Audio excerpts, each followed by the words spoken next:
Viola Bennet. Chapter 20. The Fall Before Dawn. Elias Sand Institute was busy organizing urgent, high-stakes meetings. It was the MD Sand project concerning data streamed back from the Mars rover. During a routine review, the team noticed a rock formation in a Martian canyon bearing non-natural, remarkably regular patterns. Elias's parents, both renowned scholars in ancient scripts, were invited as consultants. When they examined the patterns, they initially dismissed them as geological anomalies. Yet as Elias's father, Professor Friedrich Meyer, leaned closer to the screen, his brows were tightening. "That can't be random," he murmured, tracing the formation with his finger. His wife, Professor Susanna Meyer, exchanged a silent look with him, the kind that carried both awe and dread. They had spent their lives decoding the language of vanished worlds, but this time, the script was written on another planet. Remembering the photographs Viola had sent from Olduvai Gorge, Elias's parents compared the markings with those rock layers. They noticed a striking similarity in the patterns, precise and intentional, almost as if it were the same language. Could these rocks on Mars be echoing the messages etched on Earth? The notion was both thrilling and terrifying. Perhaps Mars had once hosted life, and traces of its civilization were now silently chronicled across planets. The discovery ignited a dangerous beauty of thought, that humanity on Earth might be nothing but the echo of a vanished civilization, carried across the stars. Some scientists proposed an extraordinary hypothesis: Mars might have once been habitable. However, an unknown environmental collapse, perhaps catastrophic climate change or self-destructive resource depletion, led to the civilization's extinction. In a final act of desperation, the Martian ancestors launched their remaining spacecraft toward planets that could sustain life. Earth, rich with biodiversity, became a refuge. Those who arrived chose to stay, carrying forward the spark of life. The first clue came from a photograph, Elias pointed out during an interview, his voice calm. A photograph taken by Ms. Viola Bennet in Africa. Without this hint, this journey wouldn't have begun. Our work now is dedicated to the successful retrieval of the massive Martian rock, to provide concrete evidence for further scientific study. This history carved onto Martian rock is quite similar with the lines of African rock. It seems to chronicle the Martian ancestors' struggle for survival and rebuilding the order in Earth's harsh, primitive environment. Elias summarized in a high-profile press conference. They might be a tiny group with advanced knowledge who later migrated, reproduced, and assimilated, becoming part of, or perhaps the entirety of, modern humanity.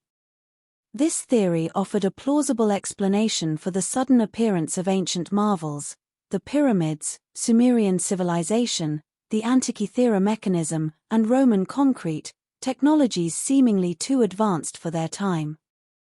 While the definitive biological link between these Martian migrants and modern humans remained unproven, the hypothesis was inescapable.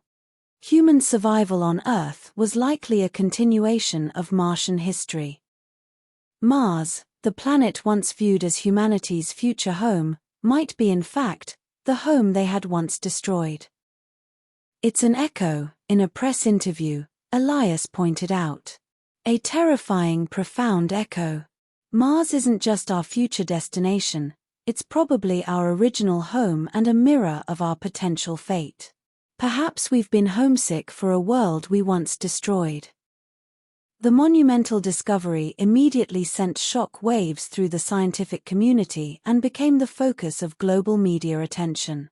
Elias was thrust into the spotlight. Within weeks, headlines exploded across the world. Mars, the lost home of humanity. Was humankind repeating the same mistake its ancestors once made? "We search for a backup Earth," Elias said quietly. But Mars reminds us, we already lost one home. The real task is to keep from losing this one again. The findings of Elias's team sparked a mix of awe and fear. Elias spent his days juggling interviews, meetings, and project proposals. As the press conference ended and the flood of flashlights dimmed, Elias stood alone before the darkened auditorium. The applause and questions still echoed in his mind, yet all he could think of was the photograph that started it all, from Viola. It struck him how every discovery, no matter how monumental, always circled back to her. When he finally returned to his empty apartment, it was often the dead of night. He would lift his phone, its screen illuminating the tired lines around his eyes, and check the time zone in St. Gallen. Given the time difference, Viola was probably in a deep sleep. He felt deep anguish over the impossibility of reaching her. Meanwhile, in St. Gallen, Viola was buried in her MBA coursework. As she prepared for a major business analysis presentation, she happened to watch the news and interviews about Elias' team's discovery. Viola froze. Her pen fell on the table. She stared at Elias' calm face on the screen, lost in memories that washed over her like a tide. This young man, who effortlessly commanded the attention of the world, was the one she had been always keeping in her heart and mind, her beloved person. The past scenes come flooding back like a tide. But when she was deep in the memories, she wasn't aware that her phone lit up again and again, a relentless torrent of frantic messages and missed calls from Lisa. A tight knot of dread formed in her stomach. She snatched the phone and dialed immediately. On the other end, Lisa's voice was completely submerged in panic and despair. "Viola, Viola, you have to answer. It's Javier," Lisa shrieked, the background a cacophony of thunder and driving rain. "Lisa, calm down. What happened? Where are you?" Viola gripped the phone tightly, her heart pounding a furious rhythm against her ribs. Lisa's words tumbled out, ragged and incoherent. The plane, the small plane, he was on his way to the next shoot. It went down, it crashed. Viola stumbled back into the chair, clutching the phone. Viola's world went silent. The blood in her veins seemed to freeze, and the shelf blurred around her. Crash. No. Is he alive? Lisa was crying hysterically, every word a painful wrench from her throat. They found the wreckage. It's lodged in the canopy of the trees. The doctors. The local clinic said he has a 1 in a million chance. It was a miracle the plane didn't explode. Lisa's voice cracked with the impossible weight of the odds. Lisa finally broke. In the unfamiliar African rain, facing this enormous terror, her fragile resolve and pretense instantly disintegrated. She realized that no matter how close she was to Javier now, the only anchor she trusted was the friend she had betrayed the deepest. "Viola, you have to come. Please. I don't know what to do. I need you," Lisa pleaded, her voice choked with sobs. Viola's emotions surged, and the deeply buried anger and pain erupted. She hadn't forgotten Lisa's betrayal. "You need me. You need me. Where was your heart when you stabbed me in the back?" Viola's voice was a tremor, a pure cold burst of fury and heartache. She sprang up from the chair, pacing the small space. Hearing Viola's accusation, Lisa completely lost control. Overwhelmed by grief and guilt, she erupted with the long-buried truth, her voice louder than the rain. "You really think I never saw the way he looked at your pictures, even when he was with me?" A flash of lightning illuminated her tear-streaked face on the screen. Viola pressed her forehead against the cold glass, her breath fogging it. "Stop it, Lisa. Not now." "No, you need to hear this." Lisa's sobs turned into ragged gasps. You know, he never looked at me the way he looked at you. Even when he held me, I could see you in his eyes. He only chose me as your substitute. He was trying to get over you with me, but he couldn't." Lisa's final words were a frantic scream. "What could I do, Viola? I fell in love with him insanely. I don't want to lose him. What could I do?" Viola froze, stunned to the core. She stumbled back against the bookcase, her face paling as her heartbeat thundered in her ears. Lisa's words were a sword, shattering every excuse she had built around Javier. She clamped a hand over her mouth, tears silently tracing paths down her cheeks. The anger she'd harbored melted into a strange aching pity, for Javier, and even for Lisa. After hanging up, Viola was consumed by shock and pain. Lisa's confession threatened to dismantle the emotional wall she had spent the last year building. But this was no time for blame. Javier's life was hanging by a thread. Viola called her parents and Javier's parents, coordinating frantic aid. Within hours, flights were arranged, doctors dispatched. The rain still fell, indifferent to the chaos that gripped their hearts. She quickly uploaded her business analysis presentation to the cloud, the academic routine a strange anchor in the chaos. Then she slammed her suitcase, preparing to set off. Hours later, Viola was airborne, heading towards that distant, rugged territory. At the small local clinic, Viola finally saw Javier. The clinic smelled faintly of antiseptic and rain-soaked earth. Viola froze at the doorway. Javier lay there, bandaged, motionless, his face pale against the white sheets. The rhythmic beeping of the monitor was the only proof of life. Lisa sat beside him, her hands trembling around a damp handkerchief. Their eyes met, and for a moment, the storm outside seemed to move inside them. Her clothes were stained with mud and rain, her hair messy, her eyes vacant with exhaustion and terror. They exchanged no hugs, no accusations. Beside Javier's bed, all grudges and past hurts faded into insignificance. "I'm glad you came, Viola. I truly am," Lisa said, her voice hoarse and spent. "Don't talk about it now, Lisa. We focus on Javier," Viola simply replied, her eyes filled with a difficult, burgeoning sense of forgiveness for the person who had once been her best friend. They kept vigil together, their hearts burdened. Viola watched Javier, flooded with immense sorrow and pity. Though she hadn't fully recovered from Javier's leaving and Lisa's betrayal, Javier's suffering pierced her with an unfamiliar, profound ache. By some miracle, thanks to the local medical staff and the guidance from the specialists her parents contacted, Javier's vital signs finally stabilized. He was temporarily out of immediate danger. However, the doctors delivered a harsh truth: he remained unresponsive, with a high likelihood of a persistent vegetative state.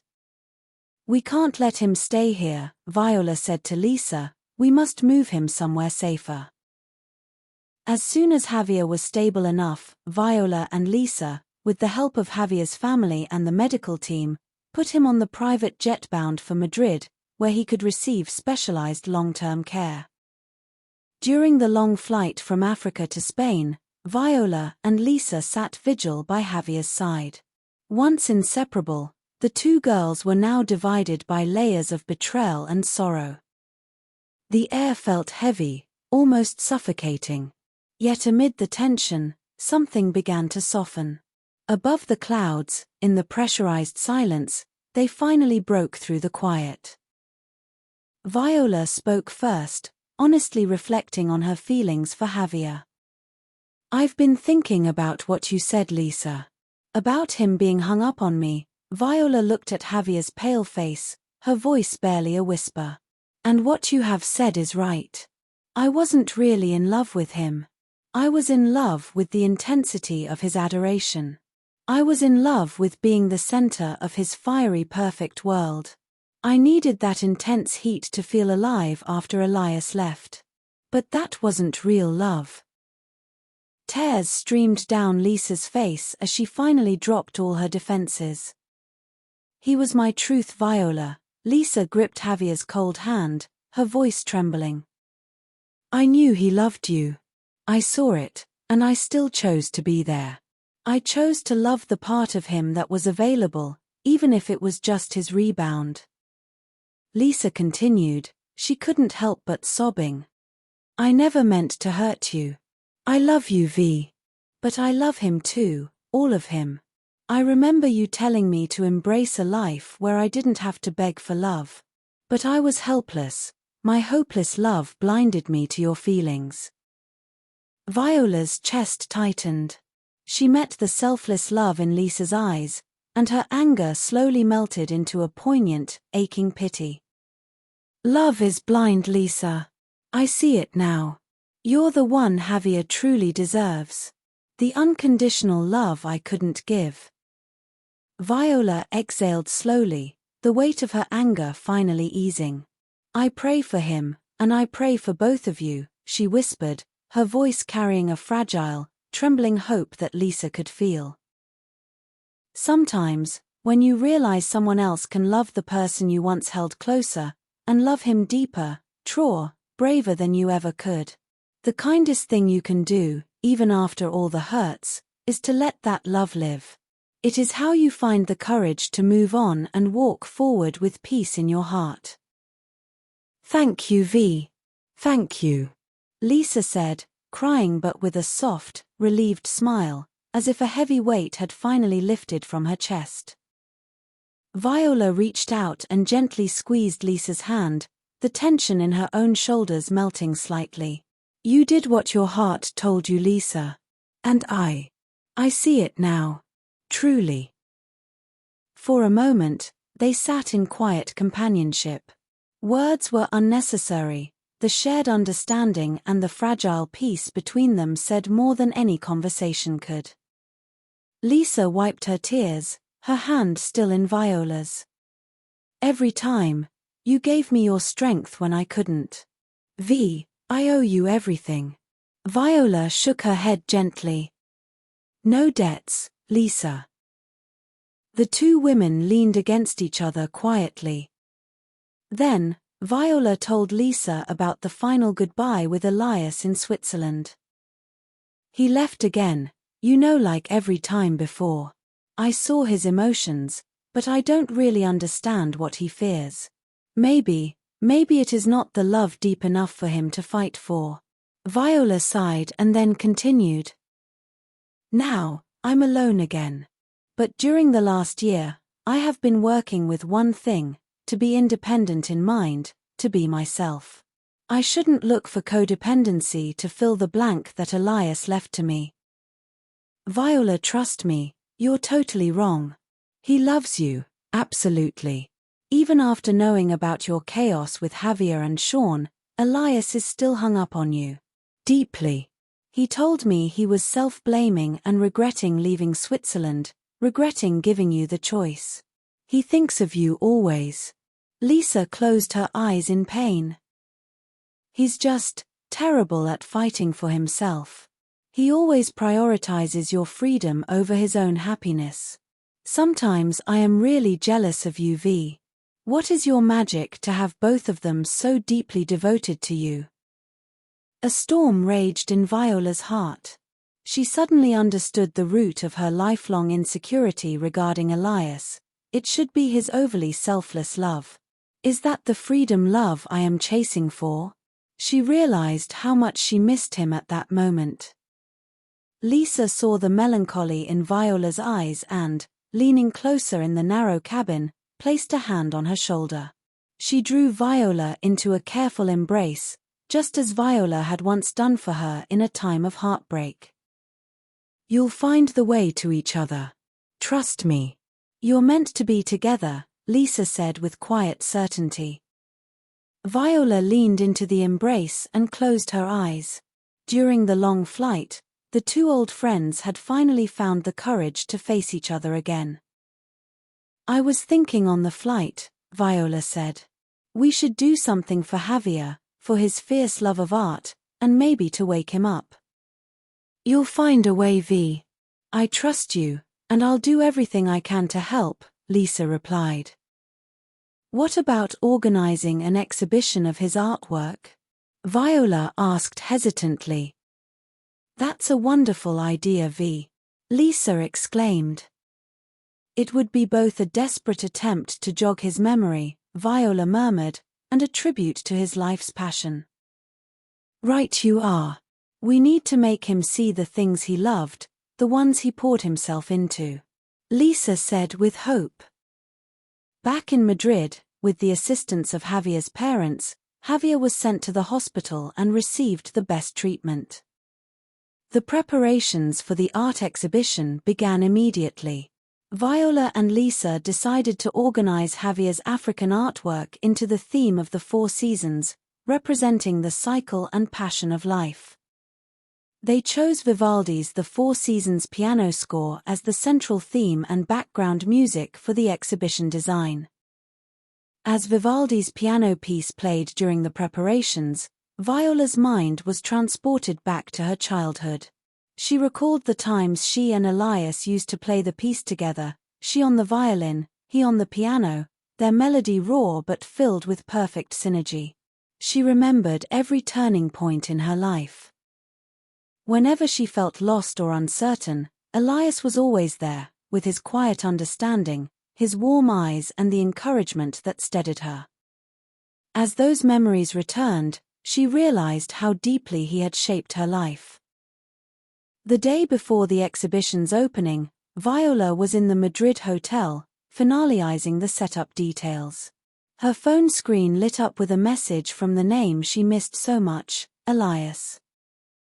A burst of beautiful fireworks appeared on her phone screen, with a caption below. Happy birthday, Viola. I miss you. Yours, Elias. She had completely forgotten it was her own birthday. A complex mix of surprise, lingering hurt, and dependence washed over her. Elias had appeared again, just when she was thinking of him. Viola quickly replied. Amazing fireworks. Thank you. I miss you too. She read the simple words over and over. Holding on to that warmth, she put down her phone and returned to her final preparations. During a quick break, she heard her phone vibrating persistently in the living room. Elias again. She took a deep breath and answered. Hello. Viola's voice was tired. On the other end, Elias's voice was full of concern and anxiety. Viola, thank God you answered. I just heard the news about Javier. I'm so sorry. How are you holding up? Do you need anything? I can fly over there right now. Hearing his genuine concern, a wave of warmth surged through Viola. I'm fine. I'm fine, Elias. Lisa is here. The most difficult time is over. That makes me feel better. I'm really concerned about you. Elias's voice was a comforting balm to Viola's weary heart, and tears sprang to her eyes. She choked up, suddenly needing to voice the long-held doubts in her heart. Elias, I appreciate your concerns, but I need to ask you something that has always troubled me. Viola's voice carried an irrepressible mixture of love and pain. At that moment, she was only eagerly clarifying all her doubts and thoughts. It's the time. Sure, Vi, anything please, Elias answered gently, reassuringly. You know I always have doubts. What are these emotions between us? Why were you always showing up when I needed you but then so readily let go? Why? In Holland, at my graduation prom, then in Switzerland, every single time, you rationally step back. You leave without a single sign of attachment. It makes me question everything. Did you ever truly love me like you said, or was I just a convenient memory you occasionally checked in on? Elias was breathless on the other end, struggling to find words. The weight of his past actions choked him. He hadn't realized how deeply his withdrawals had been misinterpreted. Viola wiped her tears and continued, "You want to know what happened after you left St. Gallen, right? After you turned your back and walked away, I went straight to Sean. I was so confused about what he and I were. Was it dependence? Was it fondness? Was it love?" She told Elias about her final honest conversation with Sean. "I asked him what he truly felt. He was honest, Elias. He told me he has feelings for me, but his responsibility to his family was bigger than anything else. He said he must honor his commitment, that's his cross to bear. And me. Sean said he believed I didn't feel anything for him beyond friendship. That's also what I'm feeling. We agreed to be only friends and never cross the line. But when I finally cleared my head, when I realized that what I wanted was to tell you, you were gone. Almost no calls, no texts. You completely vanished in my life again." Viola started to sob as she spoke. She wanted to tell Elias her confusion, and at the same time, she released the pressure and sadness she had felt in rescuing Javier these days. "Viola, my love, please, don't cry. You never deserved to carry all of that alone. I never stepped back. And I wasn't heartless or careless." Elias was heartbroken by the sound of her sobs. Just as he was about to speak, a sharp conference alert sounded on his end. "Viola, wait. I have an alarm for an emergency session with the lab. A high-risk alarm. I must go." Elias's voice was laced with anxiety and reluctance. "I will call you back the minute I can. We need to finish this conversation. But please be sure, I love you, really love you, always." The call was abruptly disconnected. Though the connection was disrupted, having laid all her confusion and emotions bare, Viola felt a sense of relief. She believed Elias when he said, "I love you." He really meant it. Elias put down the phone and took a deep breath. "At least Viola's feelings are clear, right? All her doubts come from me." He ran his hands through his hair. "I have to find a way to clear all her doubts." But at that moment, he had to quickly gather his thoughts, opened the conference software, and rushed into the emergency meeting. The Castile Group aircraft was equipped with the ASAND autonomous navigation system. During the crash, it detected persistent, unresolvable electromagnetic interference. Interpreting this as an external hacker attack, the system automatically executed a command to erase sensitive data, a self-destruct measure. As a result, SAND now faces obstruction of justice charges for destroying evidence, along with possible suspension of its Mars exploration program. To clear the charges, the company must submit data and the entire code of the SAND system's security module for expert review to determine if there are any genuine flaws. This involves the company's core intellectual property and trade secrets. It's unacceptable to the company. After receiving these series of notices during the meeting, the holiday on Santa Catalina Island was forced to stop, and everyone returned to the company early the next morning to discuss countermeasures.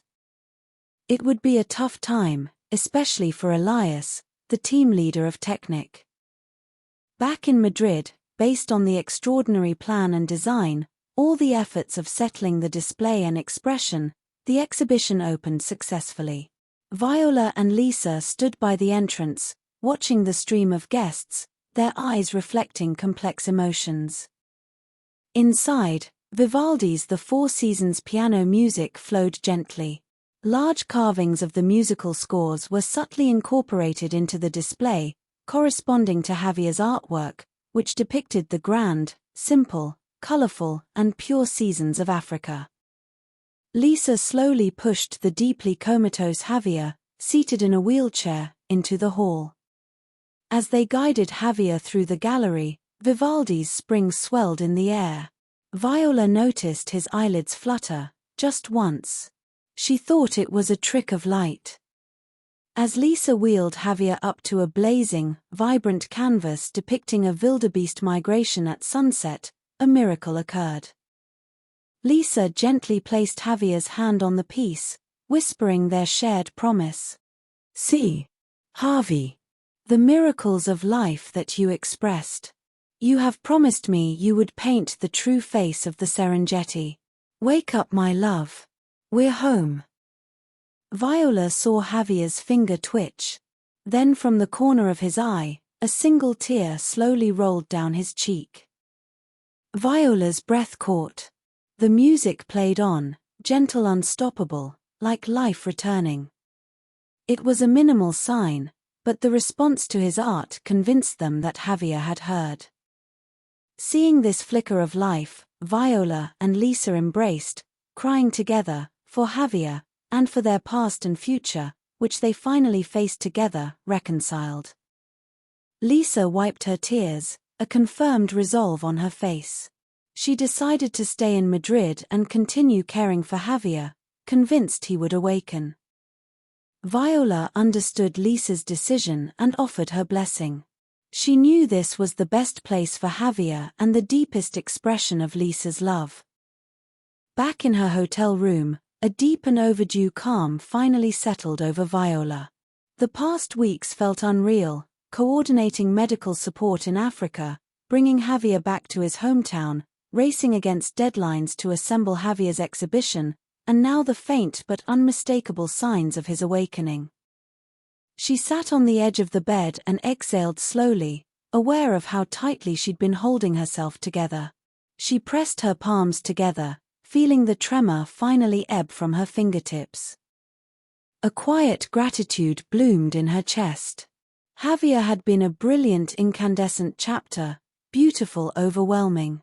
Some loves leave their mark because they burn too intensely to remain. She loosened her hair, set her earrings on the nightstand, and for the first time in days, allowed herself to imagine going home, her thesis, her project, the quiet rhythm of Switzerland. Viola zipped her suitcase, humming softly. For the first time in days, peace felt possible. A soft, unburdened smile curved her lips as she reached for her phone to search for flights. Outside, the city lights blurred into gentle halos through the window. Then her phone vibrated. The alert hit like a spark in dry air. Everything went still. A news flashed across the screen, freezing her smile. Breaking: tech innovator Elias arrested in connection with Castile aircraft crash. Mars rover mission suspended pending investigation. Her thumb froze mid-scroll. The article beneath the headline was fragmented by live updates and half-formed statements from officials. Prosecutors accused Sand Institute of critical negligence and obstruction of investigation. Elias, head of its technical team, bears primary responsibility. A brief comment from the Space Research Authority warned that halting MD Sand could jeopardize the rover's ability to retrieve a key geological sample before fuel depletion. A setback of this magnitude, one anonymous engineer noted, would delay comparative planetary analysis by years. The words blurred before her eyes. For a moment, she forgot how to breathe. That's why their phone call was interrupted that day. It wasn't just about Elias anymore. It was about everything they had believed in, collapsing at once. Viola felt the calm drain from her body, replaced by an icy rising panic. Her flight search disappeared from the screen. Viola frantically dialed Elias's number. It went unanswered, the call eventually redirecting to his assistant, Nicole. "Hello." Nicole answered. "Hi, hello, may I speak to Elias, please?" Viola's voice shook. She wasn't expecting a woman's reply. "He's not available right now. Who's calling?" "This is Viola Bennet. Please ask him to call me back as soon as possible." "Viola, hold on. This is Nicole. I'm afraid Elias can't call you. His In trouble. And honestly, I think you're the only one who can help. Yes, I see the news. Please tell me what I should do. Viola asked nervously. Nicole confirmed the charges, criminal negligence and obstruction of justice, both tied to the rover's self-destruct mechanism. The bail's huge, but money isn't the issue, she said quickly. They're demanding full access to SAND's security source code. If we hand it over, Elias walks free, but the company loses everything. Maybe, Nicole added softly, you could find something from the Castile side, to prove he wasn't at fault. I will try, thanks. Viola answered anxiously. She hung up, with no time to doubt who Nicole is, but the weight of the impossible choice settled on her. She immediately sought help from Javier's parents, setting up a meeting for the next day at their corporate office. The meeting began with a heart-rending embrace. Javier's parents thanked Viola warmly for her tireless coordination of medical aid in Africa and for bringing Javier's exhibition to life. Seeing the faint signs of their son's possible awakening had given them, at last, a fragile sense of relief, a momentary lifting of the weight that had been crushing them for days. The air between them had been always softened, until the tone inevitably shifted to business. Mr. and Mrs. Castile, Viola began, her voice steady and professional. I know the focus is entirely on ASAND right now, but given the severity of the charges, I felt compelled to ask a professional question. Has the Castile Aircraft Factory conducted its own internal review, specifically regarding the autonomous navigation system and any subsequent aircraft modifications? Have you found anything unusual? Javier's father, a man whose corporate success was built on confidence, nodded stiffly. Naturally. The results are clear. Our Castile Voyager is a state-of-the-art aircraft, properly maintained and certified. The fault lies entirely with ASAND's defect. He leaned back, an air of dismissive authority surrounding him. Their system simply wasn't mature enough to handle the stress we put it under. Frankly, the demand for such extreme near-stationary flight is complex, but our engineers agree, the system was flawed. They should have detected it, but instead, they concealed it. Viola pressed on, keeping her tone diplomatic. To assist the broader investigation, and to ensure accountability, would you consider sharing the modification logs related to the extreme hover package, or any internal notes on the ASAND integration process? This could help everyone pinpoint where the failure truly occurred, whether in the code, the installation, or a hardware conflict. Javier's father's expression tightened. We will not be offering up our factory's proprietary documents to distract from the obvious culprit. Our planes have no unforeseen hardware conflicts. The system failed. Period. Viola took a breath, deciding to risk the truth. I ask this because I happen to know the head of ASAND's technical team, Elias Maya. He's an old trusted friend. I can vouch for his integrity and his work. This has already escalated into a criminal matter threatening years of research. I want to help them, and to help you, to ensure justice is served, and that no innocent man is wrongfully blamed. The atmosphere didn't just shift, it shattered. Javier's mother gasped, her composure dissolving. Her face, moments ago softened by relief, was now contorted with sudden pain. Elias Maya, she choked out, her voice raw. The very man who led to the breakup between you and Javier, the one whose presence drove him into that self-destructive journey to Africa. Javier gave you his whole heart, Viola, and your indecision tore him apart. And now you ask us to help the man who nearly took our son away. Javier's father placed a hand on his wife's shoulder but did not soften. We thank you for everything you've done for Javier, Ms. Bennet. But I'm afraid this discussion ends here. No documents. No assistance. Mr. Castille's sound is calm and cold. They made it clear they had already retained a team of top-tier legal counsel, determined to ensure someone would be held accountable. The conversation was really frustrating. Viola felt the weight of defeat pressing down on her as she stumbled out of the office. In the hallway, a familiar man standing by the elevator caught her attention. "Carlos," Viola called, surprised. "I didn't expect to see you here. It's been ages since that aerial photography trip to the Serengeti." "Of course I remember," he said with a quick grin.